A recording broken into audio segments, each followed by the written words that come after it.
ওং নমো ভগবতে বাসুদেবায় নম। জয় শ্রীকৃষ্ণ। রাধে রাধে। জীবনের ব্যস্ততা আজ মানুষকে এমন এক জায়গায় এনে দাঁড় করিয়েছে যেখানে সময় আছে অনেক কিছুর জন্য, কিন্তু নিজের আত্মার কথা শোনার জন্য সময় যেন ক্রমশ কমে যাচ্ছে। সকাল থেকে রাত পর্যন্ত সংসারের দায়িত্ব, জীবিকার সংগ্রাম, মানসিক চাপ এবং ভবিষ্যতে চিন্তার মধ্যে অনেকেই ইচ্ছা থাকা সত্ত্বেও শ্রীমদ্ ভগবদ্ গীতা পাঠ করার সুযোগ পান না। কিন্তু গীতা শুধু একটি ধর্মগ্রন্থ নয়, এটি মানুষের জীবনকে সঠিক পথে পরিচালিত করার এক অনন্ত আলোকবর্তিকা। যখন মানুষ হতাশ হয়, গীতা তাকে সাহস দেয়। যখন মানুষ বিভ্রান্ত হয়, গীতা তাকে সঠিক পথ দেখায়। যখন মানুষ নিজের শক্তির উপর বিশ্বাস হারিয়ে ফেলে, তখনই গীতা তাকে তার প্রকৃত পরিচয় স্মরণ করিয়ে দেয়। এই কারণে আমরা আপনাদের জন্য প্রতিদিন ছোট ছোট পর্বে গীতা পাঠ নিয়ে উপস্থিত হই, যাতে ব্যস্ত জীবনের মাঝেও শ্রীকৃষ্ণের অমূল্য বাণী আপনার হৃদয়ে পৌঁছে যায়। অল্প সময় হলো প্রতিদিন যদি গীতার কিছু অংশ শ্রবণ করা যায়, তাহলে ধীরে ধীরে জীবনের প্রতি আমাদের দৃষ্টিভঙ্গি বদলাতে শুরু করে। মন শান্ত হয়, চিন্তা নির্মল হয় এবং কঠিন পরিস্থিতির মধ্যেও সঠিক সিদ্ধান্ত নেওয়ার শক্তি জন্মায়। আজকের এই বিশেষ পর্বে আমরা প্রবেশ করব শ্রীমদ্ ভগবদ্ গীতার ৩য় অধ্যায়, যার নাম কর্মযোগ। এই অধ্যায়ে শ্রীকৃষ্ণ অর্জুনকে এমন এক মহাসত্য শিক্ষা দিয়েছেন যা প্রতিটি মানুষের জীবনের সঙ্গে গভীরভাবে জড়িত। মানুষকে কর্ম ত্যাগ করবে নাকি কর্মের মধ্য দিয়ে মুক্তির পথ খুঁজে পাবে? কেন মানুষ কর্ম করতে বাধ্য? কিভাবে কর্মকে বন্ধনের কারণ না বানিয়ে মুক্তির সোপানে পরিণত করা যায়? এই সমস্ত গুরুত্বপূর্ণ প্রশ্নের উত্তর লুকিয়ে আছে এই অধ্যায়ে। আজকের যুগে আমরা অনেকেই ফলের চিন্তা উদ্বিগ্ন হয়ে পড়ি, সাফল্য ও ব্যর্থতার ভয়ে অস্থির হয়ে যায়। কিন্তু শ্রীকৃষ্ণ আমাদের শেখান, কর্ম করাই মানুষের কর্তব্য, আর ফলের প্রতি অতিরিক্ত আসক্তি মানুষের দুঃখের মূল কারণ। কর্মযোগের এই মহান শিক্ষা শুধু অর্জুনের জন্য নয়, আমাদের প্রত্যেকের জন্য। তাহলে আসুন ভগবানের চরণে প্রণাম জানিয়ে মনকে শান্ত ও একাগ্র করে শ্রদ্ধা ও ভক্তি ভরে শুরু করি আজকের গীতা পাঠ। শ্রীমদ্ ভগবদ্ গীতার ৩য় অধ্যায়, কর্মযোগ। কখনো কি আপনি গভীর রাতে একা বসে ভেবেছেন, এত পরিশ্রম করার পরও জীবনে কেন শান্তি আসে না? কেন মানুষ দিনরাত ছুটছে অথচ অন্তরে শূন্যতা দিন দিন আরো বড় হয়ে উঠছে? কেন কারো কাছে অর্থ আছে কিন্তু আনন্দ নেই, কারো কাছে সম্মান আছে কিন্তু প্রশান্তি নেই, আবার কেউ সবকিছু পেয়েও ভেতরে ভেতরে ভেঙে পড়ছে? এই প্রশ্নগুলো নতুন নয়। হাজার হাজার বছর আগে কুরুক্ষেত্রে যুদ্ধক্ষেত্র একজন মানুষ ঠিক একই সংকটের মুখোমুখি হয়েছিলেন। তিনি ছিলেন অর্জুন। বাইরে যুদ্ধের ভয়, ভেতরে দ্বন্দ্বের আগুন। তার হাত কাঁপছিল, মন অস্থির হয়ে উঠেছিল, সমস্ত জ্ঞান যেন মুহূর্তের মধ্যে হারিয়ে গিয়েছিল।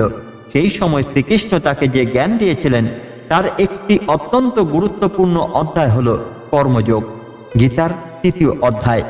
এই অধ্যায় শুধু যুদ্ধক্ষেত্রের জন্য নয়, এই শিক্ষা প্রতিদিনের জীবনের জন্য, সংসারে থাকা মানুষের জন্য, কর্মক্ষেত্রে সংগ্রাম করা মানুষের জন্য, পরিবারের দায়িত্ব পালন করা মানুষের জন্য, এমনকি সেই মানুষের জন্য যে জীবনের অর্থ খুঁজতে খুঁজতে ক্লান্ত হয়ে পড়েছে। ২য় অধ্যায়ে শ্রীকৃষ্ণ আত্মার অমরত্ব, স্থিতপ্রজ্ঞ মানুষের লক্ষণ এবং জ্ঞানের মহিমা ব্যাখ্যা করেছিলেন।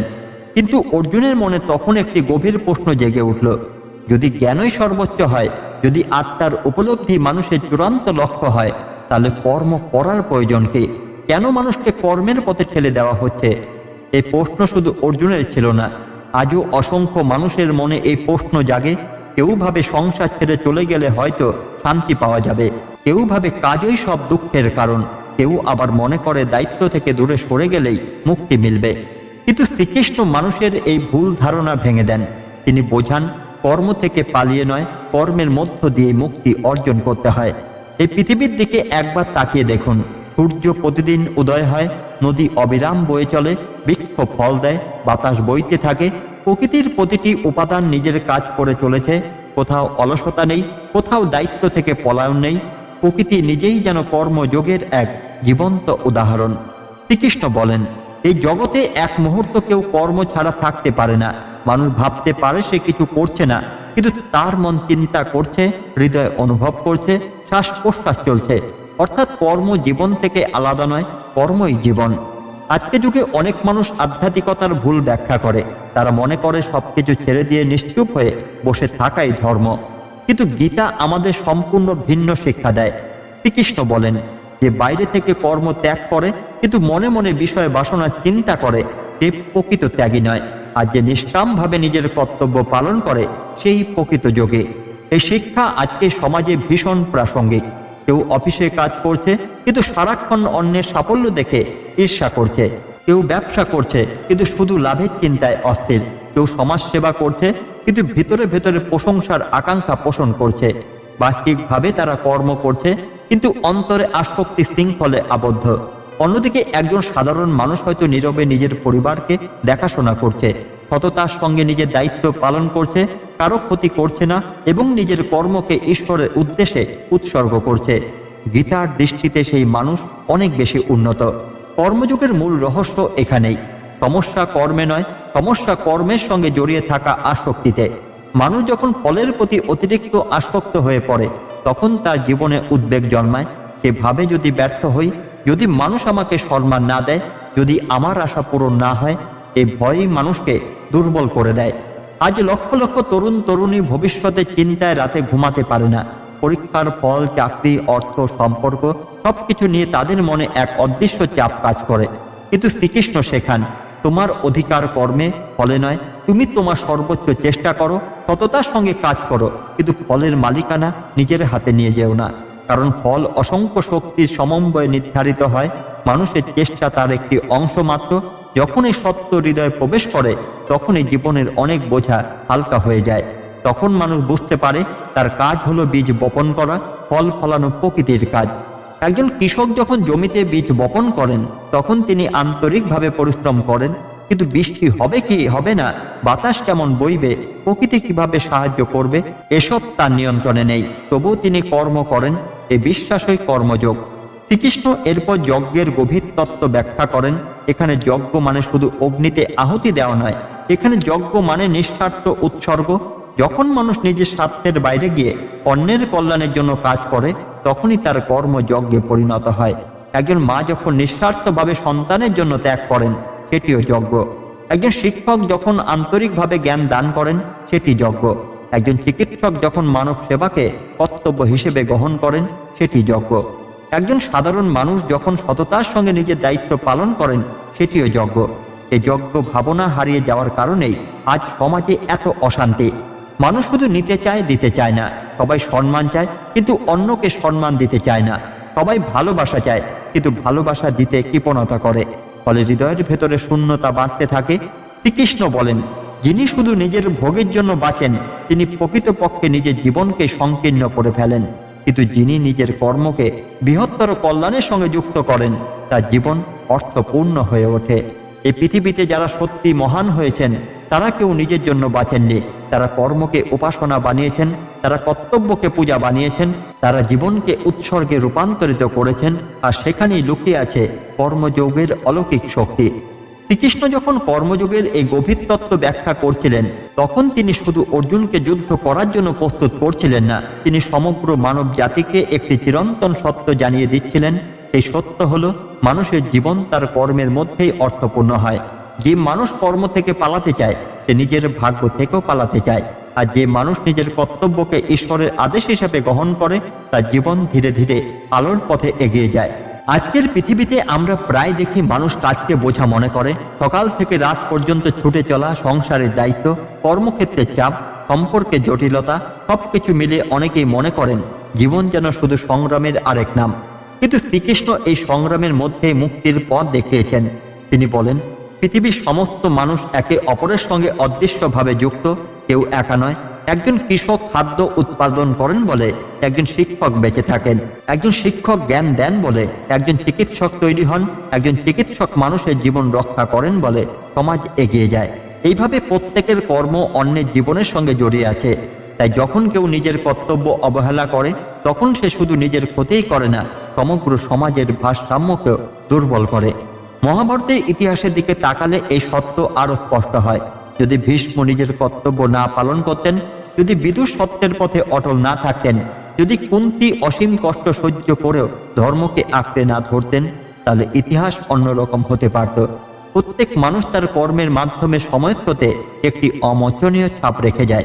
শ্রীকৃষ্ণ এরপর নিজের উদাহরণ তুলে ধরে তিনি বলেন, তার অর্জন করার কিছু নেই, তিনি জগতে তার পাওয়ার মতো কিছু অবশিষ্ট নেই, তবু তিনি কর্ম করেন। এ শিক্ষা অত্যন্ত বিস্ময়কর। যিনি স্বয়ং পরমেশ্বর, যার কিছু পাওয়ার নেই, তিনিও কর্ম করছেন, কারণ তিনি জানেন যদি তিনি কর্ম বন্ধ করে দেন তাহলে মানুষও কর্মপথ থেকে বিচ্যুত হবে, সমাজে বিশৃঙ্খলা সৃষ্টি হবে। এখানে একজন প্রকৃত নেতার পরিচয়। প্রকৃত নেতা নিজের স্বার্থের জন্য কাজ করেন না, তিনি অন্যদের পথ দেখানোর জন্য কাজ করেন। আজকের যুগে এই শিক্ষার অভাব ভীষণভাবে অনুভূত হয়। অনেক মানুষ শুধু নিজের উন্নতির কথা ভাবেন, কিন্তু যারা সত্যিকারের মহান তারা নিজেদের সাফল্যের সঙ্গে অন্যদের কল্যাণকে যুক্ত করেন। একজন পিতা যখন সন্তানের জন্য পরিশ্রম করেন তখনই তিনি কর্মযোগ পালন করেন। একজন মা যখন নিজের সুখ বিসর্জন দিয়ে পরিবারের হাসি রক্ষা করেন তখন তিনি কর্মযোগ পালন করেন। একজন সৎ কর্মচারী যখন ঘুষের লোভ প্রত্যাখ্যান করে সততার পথে থাকেন তখন তিনি কর্মযোগ পালন করেন। গীতা আমাদের শেখায় কর্মের আকার বড় না ছোট সেটি গুরুত্বপূর্ণ নয়, গুরুত্বপূর্ণ হলো কর্মের অন্তরের ভাব। একটি ছোট প্রদীপ যেমন গভীর অন্ধকার দূর করতে পারে, তেমনি একটি নিঃস্বার্থ কর্ম মানুষের জীবনকে আলোকিত করতে পারে। শ্রীকৃষ্ণ এরপর মানুষের অন্তরের সবচেয়ে বড় শত্রুর কথা বলেন। এমন এক শত্রু যা বাহিরে নয় ভিতরে বাস করে, এমন এক শক্তি যা জ্ঞানকে ঢেকে দেয়, বিবেককে দুর্বল করে এবং মানুষকে পতনের দিকে ঠেলে দেয়। সেই শত্রুর নাম কামনা। কামনা মানে শুধু ভোগের আকাঙ্ক্ষা নয়, সীমাহীন পাওয়ার ইচ্ছা, অপ্রয়োজনীয় চাহিদা, সংসারের তৃষ্ণা, অন্যকে ছাড়িয়ে যাওয়ার লোভ, সবই কামনার রূপ। অর্জুন জানতে চেয়েছিলেন মানুষ অনেক সময় নিজের ইচ্ছা না থাকা সত্ত্বেও কেন ভুল কাজ করে, কেন সে জানে যে একটি কাজ ক্ষতিকর তবু সেই পথেই চলে যায়। শ্রীকৃষ্ণ উত্তর দেন, কামনা ও ক্রোধই এর মূল কারণ। যখন কামনা পূরণ হয় না তখন ক্রোধ জন্ম নেয়, ক্রোধ থেকে বিভ্রান্তি আসে, বিভ্রান্তি থেকে স্থিতিভ্রংশ, স্থিতিভ্রংশ থেকে বুদ্ধিনাশ, আর বুদ্ধিনাশ হলে মানুষের পতন অনিবার্য হয়ে ওঠে। আজকের পৃথিবীতে এই শিক্ষার বাস্তবতা প্রতিদিন দেখা যায়। একজন মানুষ অর্থের জন্য এতটাই ব্যাকুল হয়ে পড়েন যে সততা হারিয়ে ফেলেন। একজন যুবক সামাজিক মাধ্যমে অন্যের জীবন দেখে নিজের জীবনকে ব্যর্থ মনে করতে শুরু করে। একজন ব্যক্তি সম্মান পাওয়ার আকাঙ্ক্ষায় নিজের শান্তি বিসর্জন দেন। প্রথমে এগুলো শুধু সাধারণ ইচ্ছা বলে মনে হয়, কিন্তু ধীরে ধীরে সেই ইচ্ছাগুলো মনকে বন্দী করে ফেলে। যেমন আগুনে যত ঘি ঢালা হয় আগুন ততই বাড়তে থাকে, তেমনি কামনা পূরণ হতে হতে আরো প্রবল হয়ে ওঠে। এই কারণে পৃথিবীর সবচেয়ে ধনী মানুষও অনেক সময় অসন্তুষ্ট থাকেন, সবচেয়ে বিখ্যাত মানুষও অনেক সময় একাকিত্বে ভোগেন, সবচেয়ে ক্ষমতাবান মানুষও নিরাপত্তাহীনতায় কষ্ট পান, কারণ বাইরের প্রাপ্তি কখনোই অন্তরে শূন্যতা পূরণ করতে পারে না। শ্রীকৃষ্ণ বলেন, কামনা মানুষের জ্ঞানকে এমনভাবে ঢেকে দেয় যেমন ধোঁয়া আগুনকে ঢেকে রাখে, যেমন ধুলা আয়নাকে মলিন করে দেয়, যেমন গর্ভের ভিতরে ভ্রূণ আচ্ছাদিত থাকে। আত্মার আলো সবসময় আমাদের ভেতরে জ্বলছে, কিন্তু কামনা, লোভ, অহংকার এবং মোহ সেই আলোকে দেখতে দেয় না। তাই কর্মযোগ শুধু কর্ম করার শিক্ষা নয়, এটি নিজের অন্তরে শুদ্ধ করার শিক্ষা। যখন মানুষ ফলের প্রতি আসক্তি কমায় তখন তার মন ধীরে ধীরে শান্ত হয়। যখন সে নিজের কর্তব্যকে উপাসনা মনে করে তখন কর্ম তার বোঝা থাকে না। যখন সে নিজের সাফল্যকে ঈশ্বরের প্রসাদ এবং ব্যর্থতাকে শিক্ষার সুযোগ হিসেবে গ্রহণ করে তখন জীবনের প্রতি তার দৃষ্টিভঙ্গি বদলে যায়। এমন মানুষকে সহজে ভাঙা যায় না। অপমান তাকে ধ্বংস করতে পারে না, ব্যর্থতা তাকে থামিয়ে দিতে পারে না, প্রশংসা তাকে অহংকারী করতে পারে না, কারণ সে জানে সে শুধু একজন কর্মী। কর্মের ফলে চূড়ান্ত বিচার অন্য এক উচ্চতর শক্তির হাতে। এই উপলব্ধি মানুষকে ভেতর থেকে শক্তিশালী করে তোলে। ধীরে ধীরে তার হৃদয়ে এমন এক প্রশান্তি জন্ম নেয় যা বাইরের কোনো পরিস্থিতির ওপর নির্ভর করে না, এবং সেখান থেকে শুরু হয় প্রকৃত আধ্যাত্মিক যাত্রা। মানুষের জীবনে সবচেয়ে বড় যুদ্ধ কখনো বাইরের মানুষের সঙ্গে নয়, সবচেয়ে বড় যুদ্ধ হয় নিজের মনকে নিয়ে। কুরুক্ষেত্রের যুদ্ধ একদিন শেষ হয়ে গিয়েছিল, কিন্তু মানুষের অন্তরে কুরুক্ষেত্র আজও শেষ হয়নি। প্রতিদিন আমরা সিদ্ধান্তের সামনে দাঁড়াই, প্রতিদিন সত্য ও অসত্য, কর্তব্য ও অলসতা, আত্মসংযম ও আসক্তির মধ্যে যুদ্ধ চলে। আর এই কারণেই গীতার ৩য় অধ্যায় আজও ততটাই প্রাসঙ্গিক যতটা ছিল হাজার হাজার বছর আগে। শ্রীকৃষ্ণ বুঝিয়ে দেন যে মানুষের শরীর, ইন্দ্রিয়, মন এবং বুদ্ধির একটি নির্দিষ্ট ক্রম রয়েছে। ইন্দ্রিয় শক্তিশালী কিন্তু মনের চেয়ে বড় নয়, মন শক্তিশালী কিন্তু বুদ্ধির চেয়ে বড় নয়, আর বুদ্ধিরও ঊর্ধ্বে অবস্থান করছে আত্মা। এই শিক্ষার মধ্যে লুকিয়ে আছে আত্মজয়ের রহস্য। যে মানুষ শুধু চোখ যা দেখতে চায়, কান যা শুনতে চায়, জিহ্বা যা স্বাদ নিতে চায়, সেই পথে চলতে থাকে, সে ধীরে ধীরে ইন্দ্রিয়ের দাসে পরিণত হয়। তখন তার সিদ্ধান্ত আর বিবেকের দ্বারা পরিচালিত হয় না, পরিচালিত হয় ক্ষণিকের আকর্ষণ দ্বারা। আজকের যুগে এই সত্য আরো স্পষ্ট হয়ে উঠছে। মানুষের হাতে অসীম তথ্য, কিন্তু অন্তরে শান্তি নেই। যোগাযোগের অসংখ্য মাধ্যম আছে, কিন্তু হৃদয়ের সম্পর্ক দুর্বল হয়ে যাচ্ছে। বিনোদনের হাজারো উপায় আছে, কিন্তু মন ক্রমশ অস্থির হয়ে উঠছে। কারণ বাহ্যিক জগৎ মানুষের ইন্দ্রিয়কে প্রতিনিয়ত টেনে নিয়ে যাচ্ছে। মন এক বিষয় থেকে আরেক বিষয় ছুটে চলেছে, ফলে মানুষ নিজের অন্তরের কণ্ঠস্বর শুনতেই ভুলে যাচ্ছে। গীতার কর্মযোগ আমাদের সেই হারিয়ে যাওয়া ভারসাম্য ফিরিয়ে আনতে শেখায়। শ্রীকৃষ্ণ বলেন, প্রথমে ইন্দ্রিয়কে নিয়ন্ত্রণ করতে হবে, কারণ কামনা মানুষের হৃদয়ে প্রবেশ করে ইন্দ্রিয়ের দরজা দিয়েই।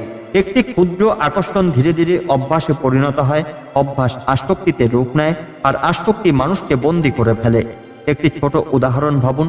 একজন মানুষ প্রথমে সামান্য বিনোদনের জন্য সময় নষ্ট করে, পরে সেটাই অভ্যাস হয়ে যায়। ধীরে ধীরে সে নিজের কর্তব্য ভুলতে শুরু করে, তার মনোযোগ কমে যায়, তার আত্মবিশ্বাস দুর্বল হয়ে পড়ে। এক সময় সে বুঝতেই পারে না কখন সে নিজের শক্তিকে অপচয় করে ফেলেছে। জীবনের অধিকাংশ পতন হঠাৎ ঘটে না, ধীরে ধীরে ঘটে। যেমন একটি নদীর পাড় একদিনে ভেঙে পড়ে না, অদৃশ্য ক্ষয় দীর্ঘদিন ধরে চলতে থাকে, তারপর একদিন বড় ভাঙন দেখা যায়। তাই শ্রীকৃষ্ণ মানুষের মনকে সতর্ক করতে চান। তিনি শেখান, শত্রুকে শক্তিশালী হওয়ার আগেই চিনতে হবে। কামনা, লোভ, অহংকার এবং মোহ যখন ছোট অবস্থায় থাকে, তখনই তাদের নিয়ন্ত্রণ করতে হবে, কারণ তারা বড় হয়ে গেলে মানুষকে নিয়ন্ত্রণ করতে শুরু করে। এই শিক্ষা শুধু ধর্মীয় নয়, সম্পূর্ণ বাস্তব। যে ব্যক্তি রাগকে শুরুতেই নিয়ন্ত্রণ করতে পারে না, সে একদিন নিজের সম্পর্ক নষ্ট করে ফেলে। যে ব্যক্তি লোভকে নিয়ন্ত্রণ করতে পারে না, সে একদিন নিজের সততা হারিয়ে ফেলে। যে ব্যক্তি অহংকারকে নিয়ন্ত্রণ করতে পারে না, সে একদিন নিজের প্রিয় মানুষদের থেকেও দূরে সরে যায়। তাই কর্মযোগের পথ শুধু বাহ্যিক কর্মের পথ নয়, এটি আত্মশুদ্ধির পথ। ধীরে ধীরে শ্রীকৃষ্ণ অর্জুনকে এমন এক উচ্চতায় নিয়ে যান, যেখানে কর্ম আর শুধুই কাজ থাকে না, কর্ম তখন উপাসনা হয়ে যায়। যখন একজন মানুষ রান্না করেন এবং মনে করেন এটি পরিবারের প্রতি ভালোবাসার অর্পণ, তখন সেই কাজ পবিত্র হয়ে ওঠে। যখন একজন শিক্ষক শিক্ষা দানকে শুধু চাকরি নয়, জ্ঞান সেবার মাধ্যম মনে করেন, তখন সেই কর্ম পবিত্র হয়ে ওঠে। যখন একজন শ্রমিক সততার সঙ্গে নিজের কাজ করেন এবং মনে করেন এটি ঈশ্বর প্রদত্ত কর্তব্য, তখন সেই কর্ম উপাসনায় পরিণত হয়। সেই কারণেই গীতা কখনো মানুষকে কর্ম ত্যাগ করতে বলে না, গীতা শেখায় কর্মকে পবিত্র করতে। মানুষ প্রায় ভাবে সুখ পাওয়ার জন্য তাকে কোনো বিশেষ স্থানে যেতে হবে, বিশেষ কিছু অর্জন করতে হবে, অথবা জীবনের সব সমস্যা দূর করতে হবে। কিন্তু শ্রীকৃষ্ণ দেখান, প্রকৃত শান্তি বাইরের পরিবর্তনে নয়, দৃষ্টিভঙ্গির পরিবর্তনে। একই কাজ দুই ব্যক্তি করতে পারে, একজন বিরক্তি নিয়ে করবে, অন্যজন ভক্তি নিয়ে করবে। বাহ্যিক কাজ একই হলো, অন্তরের ফল সম্পূর্ণ আলাদা হবে। যে ব্যক্তি অভিযোগ করতে করতে জীবন কাটায়, তার কাছে প্রতিটি দিন বোঝা মনে হয়। আর যে ব্যক্তি কর্তব্যকে আশীর্বাদ মনে করে, তার কাছে প্রতিটি দিন একটি নতুন সুযোগ হয়ে ওঠে।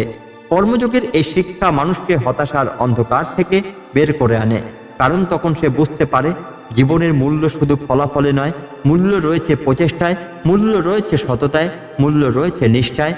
একটি বৃক্ষ ফল দেবে কি দেবে না তা ভবিষ্যতের বিষয়, কিন্তু বীজ বপনের মহত্ব বর্তমানেই রয়েছে। একজন মানুষ সফল হবেন কি হবেন না তা সময় বলবে, কিন্তু সৎভাবে চেষ্টা করার গৌরব তার বর্তমানেই রয়েছে। এই উপলব্ধি মানুষকে ভয়ের ঊর্ধ্বে নিয়ে যায়, ব্যর্থতার ভয় কমে যায়, মানুষের সমালোচনার ভয় কমে যায়, ভবিষ্যতের অনিশ্চয়তার ভয় কমে যায়, কারণ সে জানে তার কর্তব্য কর্ম করা, ফলের বিচার সময় ও ঈশ্বরের হাতে। তৃতীয় অধ্যায়ের শেষ ভাগে শ্রীকৃষ্ণ আবার মানুষের অন্তরে সেই অদৃশ্য শত্রুর দিকে দৃষ্টি আকর্ষণ করেন। তিনি বলেন, আত্মাকে জানতে হলে, আত্মার শক্তিকে অনুভব করতে হলে বুদ্ধিকে দৃঢ় করতে হবে, মনকে বুদ্ধির অধীন করতে হবে, আর বুদ্ধিকে আত্মার আলো পরিচালিত করতে হবে। যখন এই ক্রম প্রতিষ্ঠিত হয়, তখন মানুষ আর পরিস্থিতির খেলনা হয়ে থাকে না। তখন সুখ তাকে অন্ধ করে না, দুঃখ তাকে ভেঙে দেয় না, লাভ তাকে অহংকারী করে না, ক্ষতি তাকে হতাশ করে না, কারণ সে নিজের ভেতরে এমন একটি ভিত্তি খুঁজে পায় যা পরিবর্তনশীল, জগতের উপর নির্ভরশীল নয়। এভাবেই কর্মযোগের অধ্যায় শেষ হয়, কিন্তু এই শিক্ষা কখনো শেষ হয় না। আজও যখন কোনো মানুষ নিজের কর্তব্যকে সম্মানের সঙ্গে পালন করে, তখনই কর্মযোগ জীবন্ত হয়ে ওঠে। আজও যখন কেউ ফলের লোভ ছেড়ে নিষ্ঠার সঙ্গে কাজ করে, তখন কর্মযোগ জীবন্ত হয়ে ওঠে। আজও যখন কেউ নিজের স্বার্থের চেয়ে বৃহত্তর কল্যাণকে গুরুত্ব দেয়, তখন কর্মযোগ জীবন্ত হয়ে ওঠে। এবং আজও যখন কোনো ক্লান্ত, হতাশ, পথহারা মানুষ শ্রীকৃষ্ণের এই অমর বাণী হৃদয়ে ধারণ করে নতুন করে উঠে দাঁড়ায়, তখনই কুরুক্ষেত্রে সেই চিরন্তন শিক্ষা আবারও পৃথিবীতে আলো ছড়ায়। জীবন যত কঠিনই হোক, পথ যত দীর্ঘই হোক, মনে রাখতে হবে মানুষের মহত্ব তার প্রাপ্তিতে নয়, তার কর্মে। মানুষের পরিচয় তার সম্পদে নয়, তার চরিত্রে। আর মানুষের প্রকৃত সাফল্য তার বাহ্যিক জয় নয়, নিজের অন্তরের অন্ধকারকে জয় করার মধ্যে। এই হলো গীতার ৩য় অধ্যায়ের অমর বার্তা। কর্ম করো, কিন্তু কর্মের শৃঙ্খলে আবদ্ধ হয়েও না। কর্তব্য পালন করো, কিন্তু অহংকারে ডুবে যেও না। জীবনকে ভালোবাসো, কিন্তু মোহের দাস হয়েও না। আর সমস্ত কর্মকে পরমেশ্বরের চরণে অর্পণ করে এগিয়ে চলো, কারণ সেই পথই মানুষের ভয় থেকে মুক্তি দেয়, অস্থিরতা থেকে শান্তি দেয় এবং সীমাবদ্ধ জীবন থেকে অনন্তের দিকে নিয়ে যায়। ধন্যবাদ। জয় শ্রীকৃষ্ণ। রাধে রাধে।